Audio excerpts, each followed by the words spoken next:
बने, जहां से हरिवंश राय बच्चन, फिराक गोरखपुरी, अकबर इलाहाबादी, धर्मवीर भारती और सूर्यकांत त्रिपाठी निराला जैसे विश्वविख्यात कवि और शायर हमारे देश को दिए हैं। मैं आज इस सरकार के पेश हुए इस कुर्सी बजाओ बजट जो पेश किया गया है, मैं 4 पंक्तियों से इस पर शुरू करता हूँ। डबल इंजन वाले डर गए, चुनावी वादे से मुकर गए, कुर्सी की लोभ में मर गए और गिरने की हर हद से गुजर गए। इस सरकार का ये हाल है। भारत के इतिहास में इतना दिशाहीन बजट कभी नहीं आया।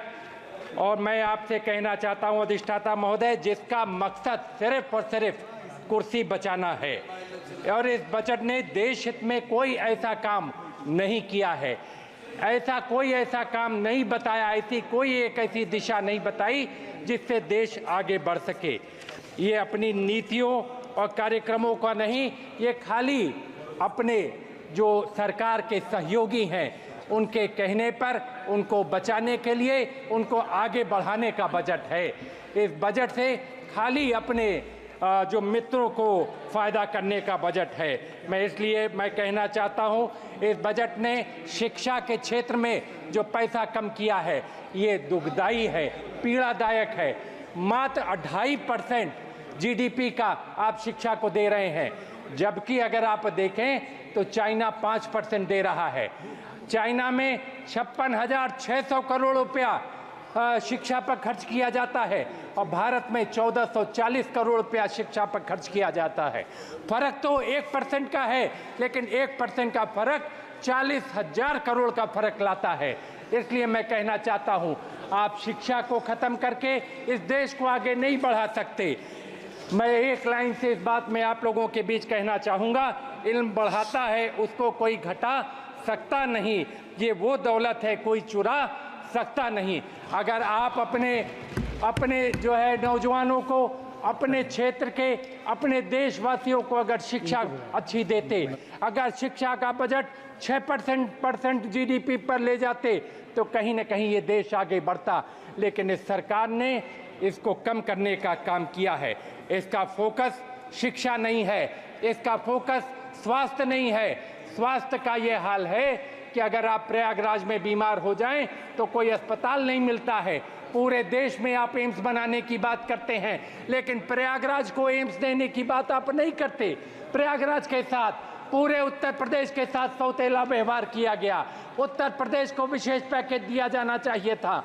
बुंदेलखंड का क्षेत्र हो, पूर्वांचल का इलाका हो, जो पूरे देश में सबसे पिछड़ा हुआ है, अगर आप लोगों ने वहां पर अगर विशेष पैकेज दिया होता तो आज आपकी ये दशा नहीं होती।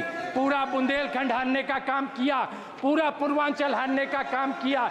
इसलिए मैं आप लोगों से कहना चाहता हूँ, साथियों, सुनने का भी मादा रखिए। हम चीन से मुकाबला करने की बात करते हैं, एजुकेशन पर खर्च लगातार कम होता जा रहा है। ऐसी दशा में मैं आपके माध्यम से सरकार को बताना चाहूँगा, सरकार आम आदमी का दर्द नहीं समझती, आम आदमी की शिक्षा और विकास पर ध्यान नहीं देती।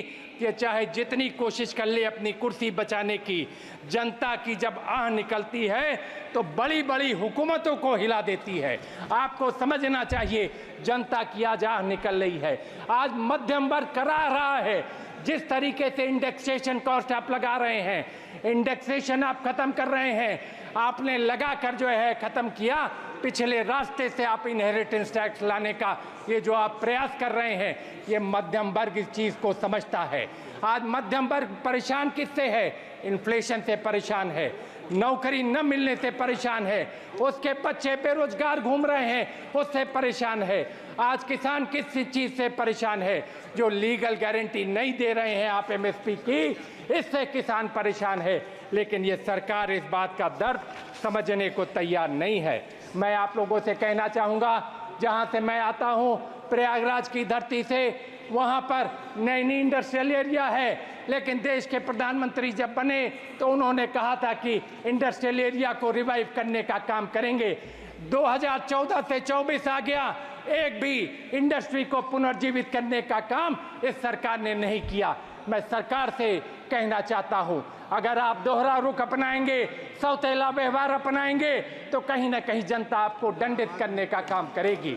इलाहाबाद के साथ कोल जाति को जनजाति का दर्जा देने की बात मुलायम सिंह यादव और अखिलेश यादव की सरकार ने कही थी, उसका प्रस्ताव भेजा था, लेकिन आपकी सरकार ने कोलों को जनजाति दर्जा देने की बात नहीं की। मैं आप लोगों से कहना चाहता हूं, 17 जातियों को जनजाति का दर्जा देने की बात उत्तर प्रदेश की विधानसभा में पास करके भेजा था अखिलेश यादव जी और मुलायम सिंह यादव जी की सरकारों ने, लेकिन इस सरकार ने 17 जातियों को जनजाति का दर्जा नहीं दिया। इसलिए मैं आप लोगों से बस अंत में एक बात कह के जो है, नज़ीर अकबरबादी का एक शेर की कुर्सी बचाओ सरकार को मैं चेतावनी देना चाहता हूं और अपनी बात को मैं ख़त्म करना चाहता हूं। अकबर नज़ीराबादी का शेर है जो आपके बीच मैं रख रहा हूं।